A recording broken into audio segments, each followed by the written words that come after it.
Moisés.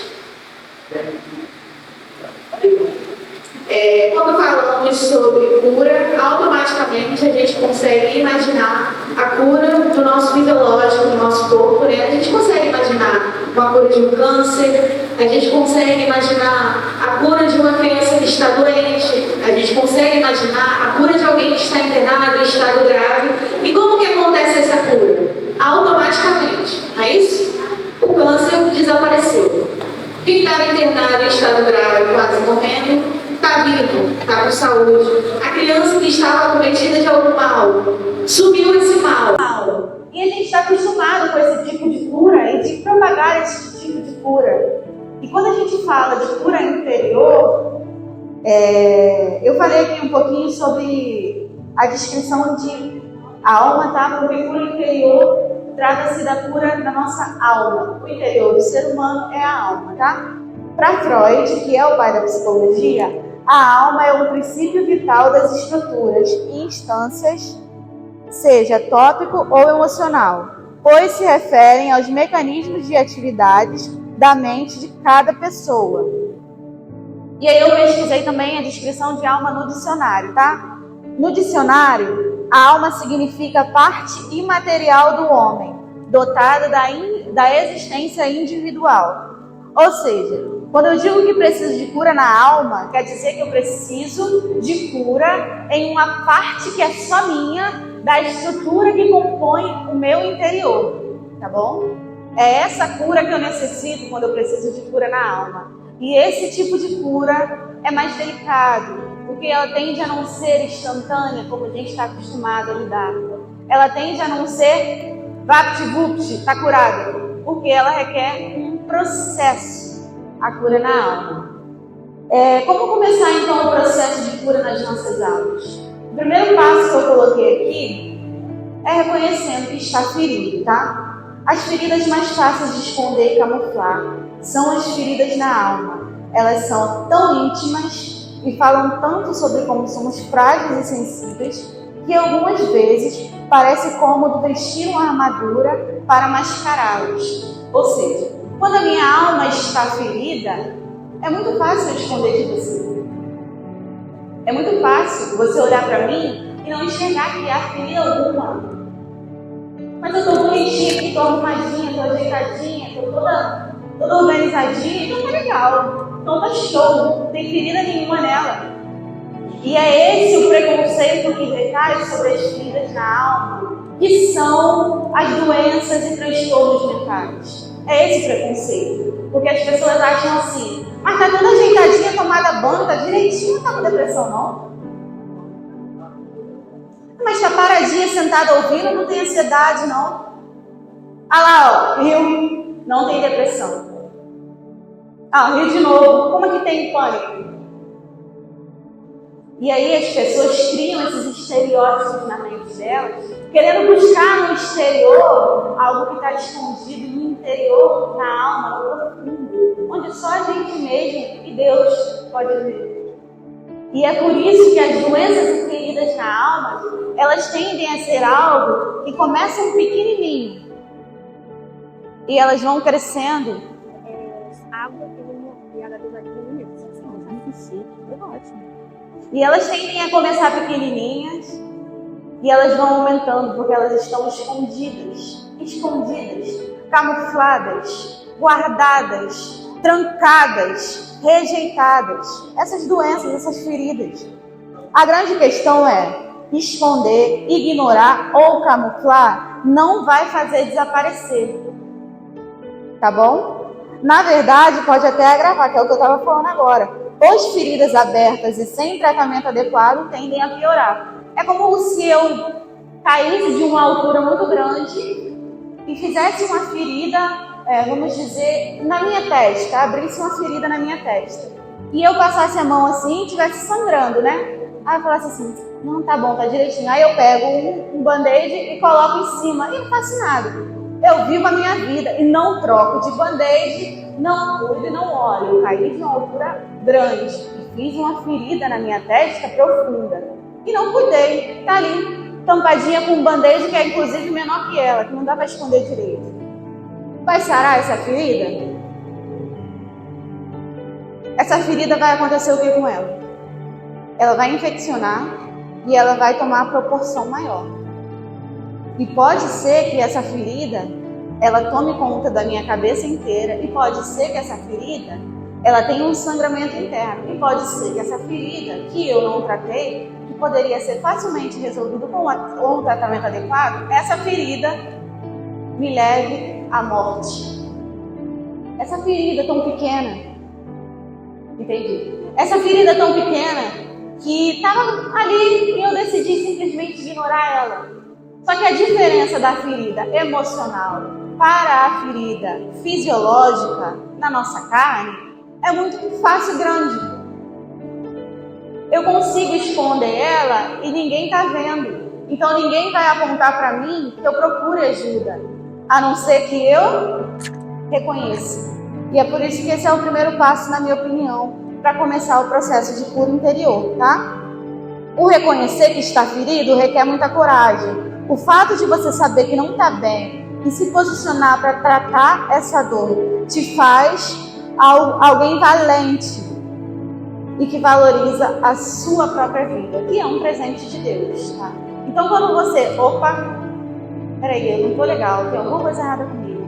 Eu não sei dizer muito bem o que é, mas eu ando muito triste, eu prefiro ficar sozinha, eu tô sentindo uma palpitação muito grande, uma falta de ar, não tô tendo ataque cardíaco algum, eu tô sentindo uma falta de ar, parece que eu vou morrer sufocada, parece que tem alguém me apertando, me pressionando. Irmão, pelo amor de Deus, tem alguma coisa errada.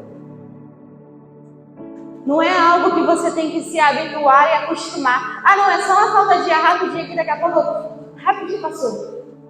Tem uma raiz. Tem algo por trás. Não é só a sua falta de ar. Não é só um isolamento, não é só uma tristeza. Não é só alguém que fala absurdamente rápido. Não é só uma pessoa acelerada, não é só uma pessoa que quer tudo no seu tempo, não é só uma pessoa grudenta, não é só isso, tem alguma coisa ali. Então o primeiro passo é o reconhecimento, a autoanálise. Você precisa conhecer você mesmo. Você precisa entender como que você funciona. E quando eu começo a entender como eu funciono, eu consigo perceber que tem alguma coisa que está fora do meu padrão acontecendo. Segundo passo, entendendo que cada um tem o seu tempo de processo individual, tá? Isso daqui também é uma coisa que a gente vê muito. As pessoas querendo que o tempo de cura delas seja o mesmo tempo de cura do irmão. Ou o irmão querendo muito que o seu tempo de cura seja o mesmo tempo de cura que o outro. E às vezes nem é na maldade, irmão, é só porque ela quer ajudar. Só que quando se trata de transtornos mentais, quando se trata de doenças psicológicas, quando se tratam de feridas na alma, não existe receita de bolo. O que funciona para mim pode não funcionar para a Raíssa. E aí eu não posso falar para a Raíssa assim, ó, Raíssa, eu fiz assim, assim, assim e melhorei, agora eu tô ótima. E a Raíssa vai fazer, não vai adiantar para ela, o que vai acontecer? Ela vai se frustrar e eu vou me frustrar. Peraí, eu nem consigo ajudar minha amiga.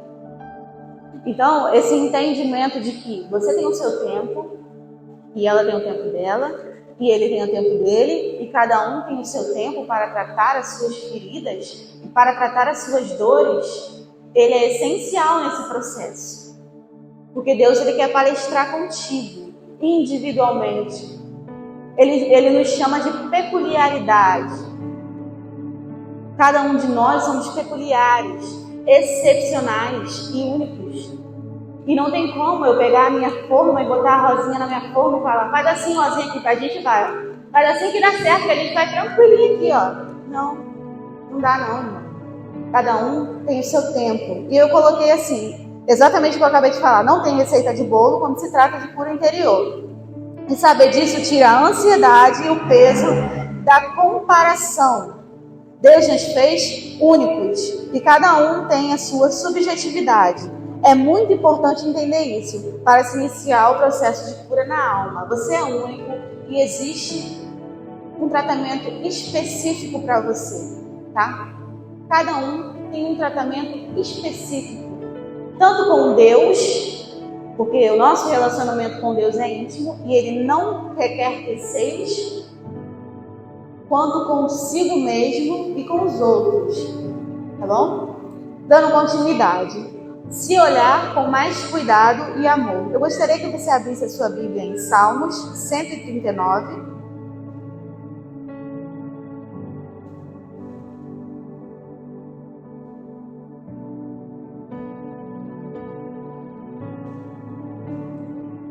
No versículo 13. Salmos 139, no versículo 13. E esse tópico é se olhar com mais cuidado, tá bom? E amor. Tu formaste o íntimo do meu ser e me tecestes do ventre da minha mãe. Graças te dou pela maneira extraordinária que fui criado, pois tu és tremendo e maravilhoso. Sim, minha alma sabe muito bem. Esse se olhar com mais cuidado é porque tem um grande preconceito voltado, para pessoas que estão em sofrimento de alma. Elas tendem a ser conhecidas como as dramáticas da igreja ou do lugar que elas estão. Elas são as pessoas que são conhecidas porque fazem tempestade em copo d'água. Elas são as pessoas que são conhecidas como problemáticas. Não, fulano é problemático. E aí, essa pessoa, ela está já ferida na alma dela. E automaticamente, quando ela recebe isso dos outros, causa mais feridas nela. O que ela faz? Ela tenta ignorar o que ela está passando, segundo o que é o pior. Ela se culpa muito. E quando ela se culpa, ela fala assim: por que eu nasci assim, Deus? Por que eu não sou igual a todo mundo? Por que eu choro tanto quando eu estou no meu quarto? Por que eu sinto essa dor enorme e ninguém sente essa dor também? E ninguém consegue entender? Por que quando eu estou em estresse absurdo, meu corpo todo se treme e ninguém consegue entender por que eu estou tremendo? Só eu que sinto isso, Deus. Por que eu sou tão pequena? Por que, Senhor, que eu sinto essa falta de ar quando eu estou no meio de pessoas que eu não sei quem são, ou quando eu estou colocada em um ambiente que eu fico estressada? Por que só eu me sinto assim? E essa pessoa começa a ficar extremamente culpada e culpando-se. E sabe quem é essa pessoa também? Além de ser a problemática do grupo, além de ser a que só reclama e faz tempestade em copo d'água, essa pessoa é justamente quem consegue olhar para todo mundo com amor e carinho. Ela te abraça, ela te entende. Quando você vai falar com ela, são sempre palavras positivas e ela sorri. Essa pessoa que está sofrendo com uma ferida interna, ela é a pessoa que consegue ser a conselheira de todos os amigos. Ela enxerga todo mundo com empatia. E essa pessoa, por causa do exterior e por causa das outras pessoas, ela não consegue fazer isso com ela mesma. Olha que terrível. Você viu o que a gente leu? Davi fala assim: graças te dou pela maneira extraordinária que fui criado, pois tu és tremendo e maravilhoso. E a minha alma sabe disso. E aí, essa pessoa, ela entra neste lugar de conseguir enxergar o outro com mais carinho do que enxergar a si mesmo com carinho. Ela é culpada, ela é feia, ela é ruim, ela é menor e ela é tudo de pior que você possa imaginar. E as outras pessoas são grandes, são bonitas, são maravilhosas, sabem falar bem, sabem se comportar, sabem segurar suas emoções, sabem controlar suas emoções. E só ela é quem é ruim, pequena e menor. Essa noite eu quero te dizer: o Senhor, Ele não te criou para ser menor do que ninguém. O Senhor, Ele não te criou para ser pior do que ninguém. Nenhum de nós é pior do que o outro. Ninguém sabe mais do que ninguém. Ninguém é maior. Ninguém é mais inteligente. Ninguém é mais bonito. Todos nós somos únicos, indivíduos especiais e maravilhosos. E independente do que o outro é, isso não diz respeito a você, porque você tem que saber quem você é. E se olhar com amor, traz sobre você algo de Deus mesmo, maravilhoso. Tanto que Davi fala aqui: e a minha alma sabe disso.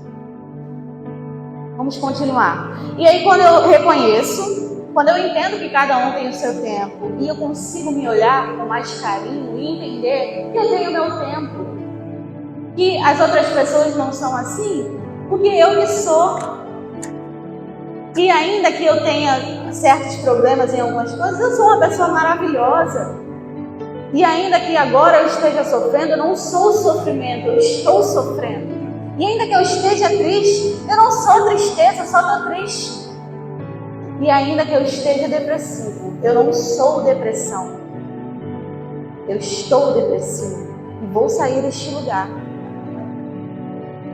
Continuando, procurando quem possa te ajudar no processo. Abre lá em Eclesiastes, no capítulo 4.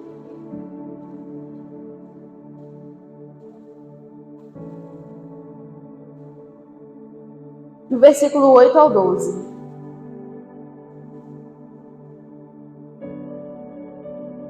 É um pouco grandinho, mas eu peço que você preste atenção porque vai fazer sentido, tá? Procurando quem possa te ajudar no processo. Esse é o tópico. Havia um homem solitário que, não tendo filho, irmão, nem qualquer parente, dedicava sua vida exclusivamente ao trabalho. No entanto, seus olhos não se satisfizeram com as riquezas que acumulavam. E ele nem pensava em se questionar: para quem estou trabalhando tanto afinal? Porque não desfruto um pouco do que já tenho? Ora, isso não é insensatez? Uma ilusão e um trabalho ingrato? Melhor é serem dois do que um, porque há recompensa no trabalho de duas pessoas. Porquanto, se um cair, o outro levantará seu companheiro. Mas o pobre do que estiver sozinho e cair, assim não haverá quem ajude a se reerguer. Também, se dois dormirem juntos, ficarão ambos aquecidos. Mas como um só poderá manter-se aquecido? Um homem sozinho pode ser mais facilmente derrotado, mas duas pessoas conseguem resistir. Um cordão de 3 dobras não se arrebenta facilmente. Nesse caso, é importante enfatizar que nem todas as pessoas são capacitadas para te dar esse suporte, tá? Então, quando você estiver ferido, tenha cuidado com quem você compartilha a sua ferida. Não é todo mundo que vai saber receber as suas dores com respeito. Não é todo mundo que vai conseguir pegar a sua dor, recebê-la, tratá-la com respeito e conseguir, se ela não conseguir te responder, te acalmar, te acolher. Não é todo mundo que consegue fazer isso. Uma vez eu estava lendo esses memes da internet, né? Porque eu também sou gente, psicólogo também é gente. E aí falava assim: eu te contei as minhas dores e achei que você estava me ajudando. Mas na verdade, você só estava aprendendo como me ferir. E na verdade, isso acontece mais do que a gente possa admitir e reconhecer. E principalmente dentro das igrejas, irmãos. Isso tem acontecido dentro das igrejas. As pessoas pegam as dores dos outros, se apoderam delas como se elas tivessem direito disso. E começam a falar para as outras pessoas, como se a dor da outra fosse um joguete. Como se a dor da outra pessoa fosse nada, fosse banal. Como se algo que está ferindo, machucando e trazendo sofrimento, isso não passasse de palavras. Isso acontece em igrejas, isso acontece em escolas, isso acontece em locais de trabalho, isso acontece em todos os lugares onde há convívio de seres humanos. Porque seres humanos são seres complexos. E aí, quando você pega essa tua dor e você conta para alguém que não está preparado para receber ela e para te ajudar, ou pelo menos para te acolher, você está simplesmente dando informação para essa pessoa, uma informação que não vai significar absolutamente nada na vida dela e que é tão significante na sua vida. E aí você se frustra. E aí você se fecha. E aí você acha que todo mundo vai fazer isso. Joyce, quando eu conto a minha dor, todo mundo faz fofoca. Quando eu conto a minha dor, todo mundo faz chacota. Quando eu conto a minha dor, todo mundo faz que nem aí. Isso aí você chama de dor? Você tem que ver fulano tá com a mãe internada, o filho doente, a perna tá capenga, a casa tá caindo, tem goteira, tem enchente. Você está reclamando de quê? E as pessoas não conseguem ter respeito pela dor dos outros. Querido, se a dor da outra pessoa é pequena para você, eu vou te falar só uma coisa. O problema é seu, guarda para você. Não faz esse discurso de minimizar e falar que a dor do outro é pequena. Não, isso aí, ele reclama de barriga cheia. Olha fulano reclamando de barriga cheia. Tem marido, tem filha, tem casa. Se quisesse morrer mesmo, se jogava na frente de um carro. Pesado, né? E tem quem diga isso.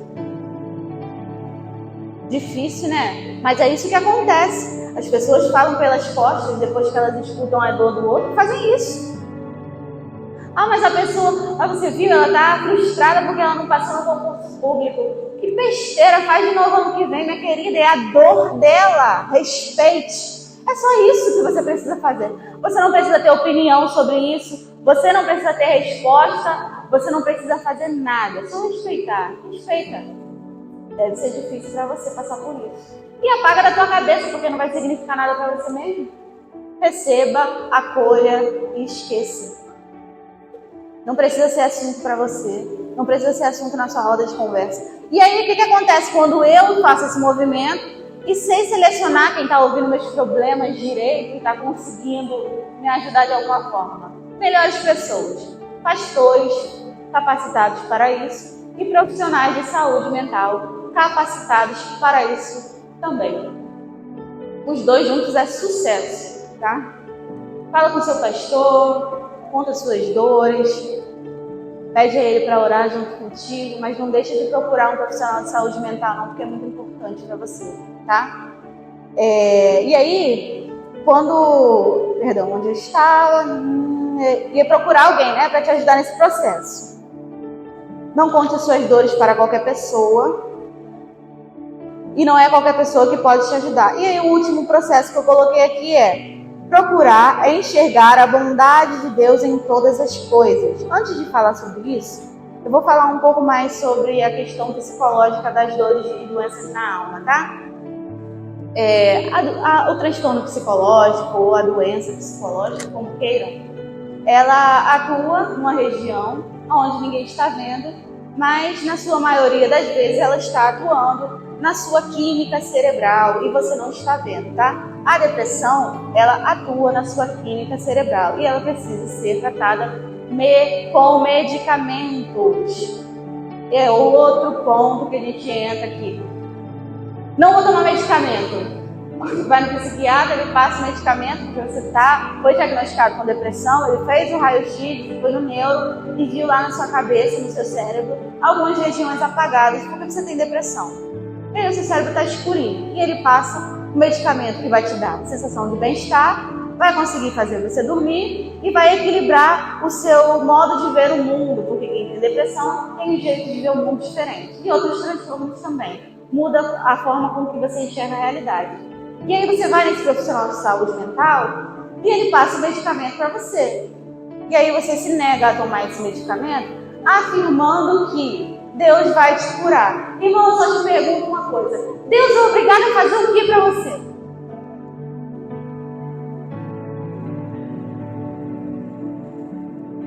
Tudo que eu tenho aqui Ele me deu. E já é muito mais do que eu mereço. Tudo que eu tenho na minha casa, Ele que me deu. E já passa dos limites do que o meu pecado e quem eu sou merece. Eu tenho que cobrar alguma coisa de Deus e exigir. Eu não vou tomar medicamento, Rosa, porque Deus vai me curar. E Deus é obrigado a me curar? Eu não estou questionando a sua fé não, irmão. Ora a Deus. Mas se Ele não te curar, toma teu remédio, pelo amor de Deus. Porque se um cardiologista passar um remédio pro teu coração e você não tomar, você vai morrer.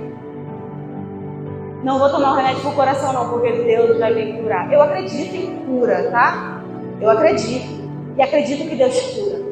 Mas acredito também que Deus não é obrigado a nada. Porque tudo que a gente tem, Ele já nos deu. E já é mais do que a gente merece.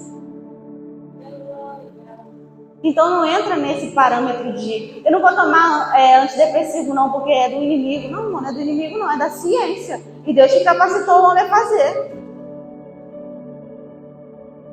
Há pessoas que são viciadas em remédios, há pessoas que tomam por conta própria, há pessoas, que é o famoso Rivotril, né? Há pessoas que vão na farmácia e conseguem dar um jeitinho e comprar um remédio antidepressivo, e aí eu não apoio. Tome medicamento se você estiver pautado de receita de um profissional de saúde mental. Também não adianta também ficar nesse... então tá bom, se eu chegar em casa e já fui na farmácia, vou começar a tomar hoje. Não é assim não. Seja diagnosticado, depois tome a sua medicação. Mas o primeiro ponto e o essencial é entender que Deus não é obrigado a nada.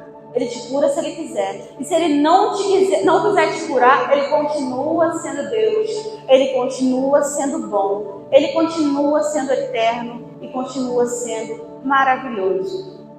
Só que a gente é humano, né? Eu estava vendo uma pregação da Joyce Meyer ontem e ela leu um versículo que eu não me recordo, acho que era em Jeremias.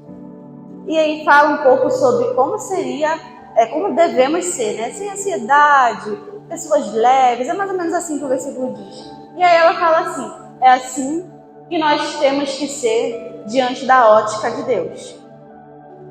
Só que a gente é humano, né? E o humano sempre dá um jeito de fazer alguma coisa que, infelizmente, estava no jardim, estava tranquilo. E aí, o ouvido na mente, o diabo conhece a nossa mente. E exatamente aí que está o ponto. Por causa da nossa natureza pecaminosa e humana, nós devemos abrir os nossos olhos para as coisas que não são totalmente espirituais. Elas são da nossa humanidade e fazem parte da estrutura do corpo humano. Então, se há algum mal no seu psicológico, se há algum mal na sua mente, o cérebro faz parte do corpo, tá, gente? O cérebro não é imaginário, não, porque tem gente que tem a utopia de que as doenças mentais são imaginárias. Eu senti que eu tô ansiosa, eu pensei, agora eu tô deprimidinha, tristinha. E aí as pessoas ficam achando, criando essa ilusão de que o transtorno psicológico é um estado de espírito, é um sentir-se. E não é só isso não, irmão. É o nosso cérebro. E atua, sabe aonde? Em todo o seu corpo. Então, se você ignora e deixa essa dor pequenininha lá, sabe por onde que ela vai escapar? Pelo seu fisiológico. E aí começam a surgir manchas no seu corpo. E aí você começa a suar todas as vezes que você se coloca em situações nervosas. E aí você começa a chorar sem entender porque você está chorando. E aí você começa a ficar irritada e quer atacar todo mundo e você nem entende. Sabe o que é isso? Escapando. Está escapando. Aos poucos, está escapando um resquício de que algo não está bem contigo. Então seja essa pessoa que olha para você e fala assim, algo não está bem comigo. Se olha com amor. E outra coisa, outro ponto, antes de eu ler aqui para terminar. O que não é dito, tá? O que não é dito está implícito. O que não é dito, ninguém falou. O que não é dito, não dá para saber. Então não fica mudinho no seu canto quando você perceber que tem alguma coisa errada com você, não. Fala com alguém. Se você não se sente confortável comigo, fala com o seu pastor. Se você não se sente confortável comigo, fala com o seu líder. Se você não quer me ter como psicóloga, procura outra, tem um monte. Apenas se cuide, se olhe com carinho. E aí eu falei aqui no último, né? Aprendendo a enxergar a bondade de Deus em todas as coisas. Eu estava até falando um pouco sobre isso agora, quando eu disse que eu tenho muito mais do que eu acho que eu mereço. E realmente é. Abre comigo lá em 1 Pedro.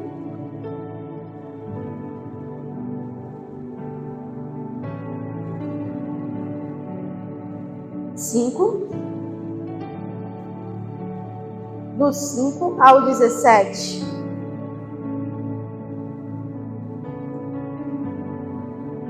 Vamos lá? É um pouco longo, mas aí eu vou dar essa explicada depois, tá? Do mesmo modo, jovens, do 5. Peraí.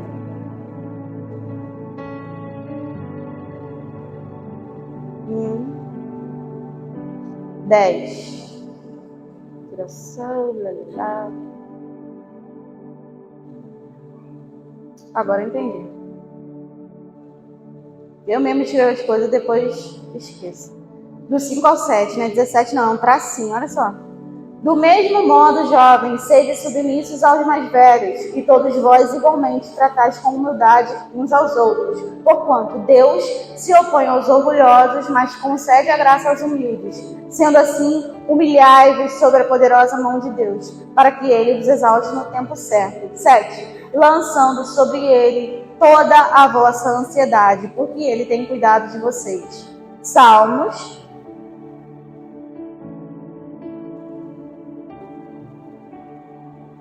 8, do 3 ao 5. Quando admiro os teus céus, obra dos teus dedos, a lua e as estrelas que ali estabeleceste, pergunto: que é o homem para que com ele se importe? E o filho de Adão para que venhas visitá-lo? Tu, ó, fizeste um pouco menor do que os anjos e coroastes de glória. Tu fizeste dominar sobre as obras de tua mão, e sujeitais debaixo dos teus pés todos os rebanhos e manadas e animais selvagens, e aves do céu e peixes no oceano, que percorre as correntes marítimas. Senhor, nosso soberano Deus, como é majestoso o teu nome para toda a terra. Ou seja, tudo que a gente precisa, Deus já nos deu.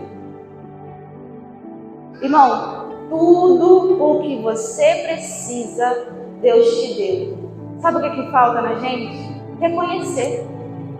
A gente é como aquela criança que ganha um brinquedo novo. E aí no começo que brinquedo maravilhoso! E brinca. Ai, olha que legal, agora ele faz isso. Olha que legal, agora ele faz aquilo. E agora eu descobri tudo que ele faz. E aí agora meu brinquedo fica ali, jogado no canto. Tá novo ainda faz tudo que fazia antes. Mas tá jogado. E nem me interessa mais, eu nem quero mais chegar ali. A gente é assim. A gente tem tudo o que a gente precisa. E todas as coisas são maravilhosas. Tudo que Deus fez é maravilhoso. Vocês conseguem pensar nisso? A grandiosidade da criação de Deus continua sendo maravilhosa. Não é porque a gente se acostumou a olhar o mar que ele deixou de ser grandioso.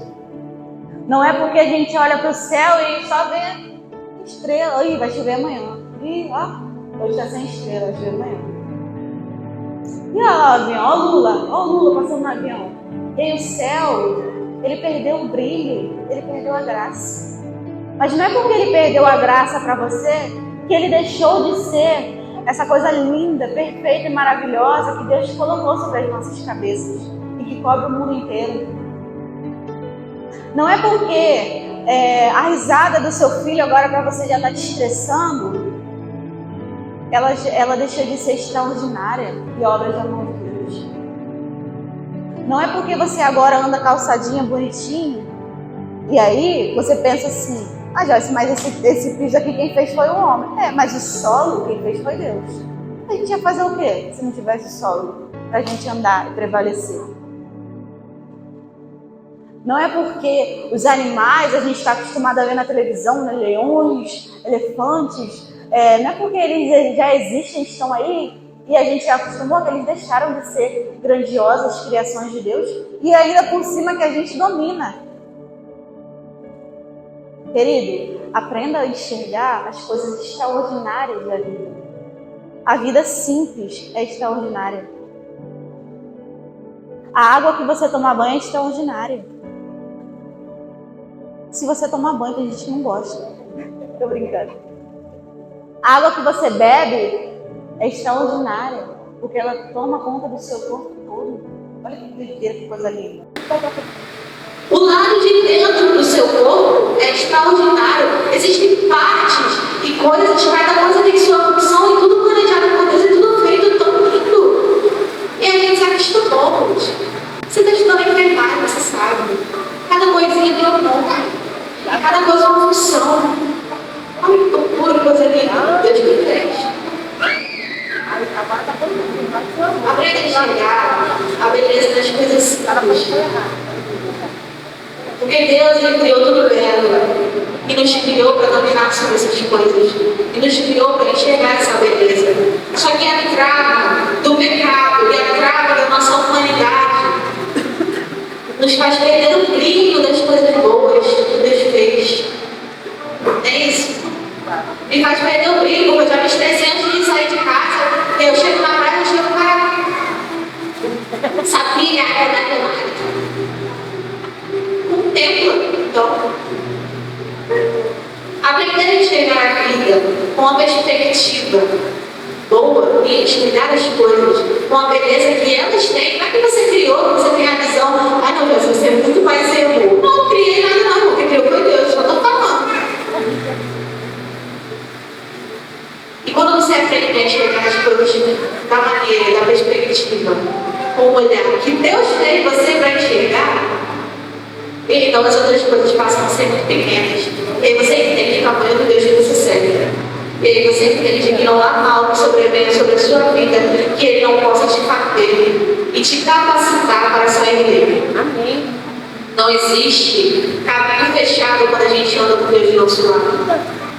Você não está trancado dentro da depressão, dentro da ansiedade ou de qualquer outro transtorno mental. Não, Deus caminha contigo.